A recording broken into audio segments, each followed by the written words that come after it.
research for Health Talk Online and Youth Health Talk is led by a team of researchers in the Health Experiences Research Group at the University of Oxford. And the group as a whole specialises in social science research into personal experiences of health and illness and health topics.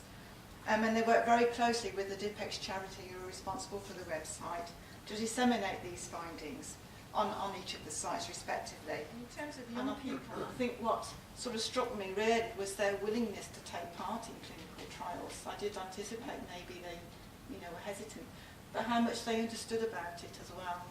And I think that's important. They wanted to really help other young people and other people that may be diagnosed or have their condition or in a similar situation. However, there were some young people that I spoke to that wanted to make clinical trials more aware for young people. They wanted to raise the awareness because they want to take part, they want to help, but sometimes they didn't know how to. Well done, Health Talk Online. I'm absolutely thrilled you've done this.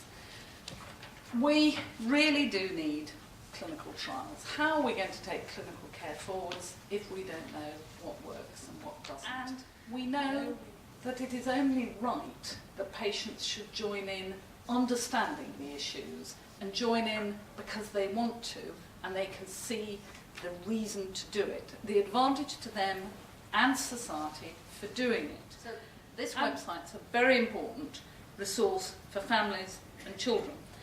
I also think it's going to be very important for health professionals as a teaching aid to understand how families, children are approaching these issues and what matters to them. But we must recognise that families and public as a whole have real concerns about children in clinical trials and science.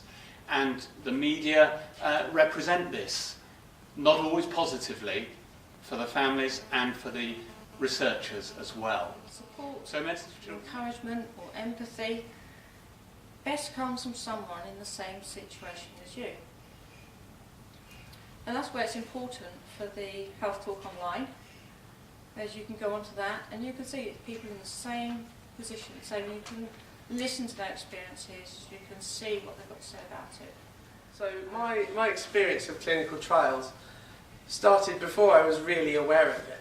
I mean, as my mum mentioned, our normal childhood was taking all of these drugs and doing all of these treatments, but from my point of view as a child, that was normal. You know, I can remember at primary school finding out from my friends, oh, so you don't go to the hospital every 3 months.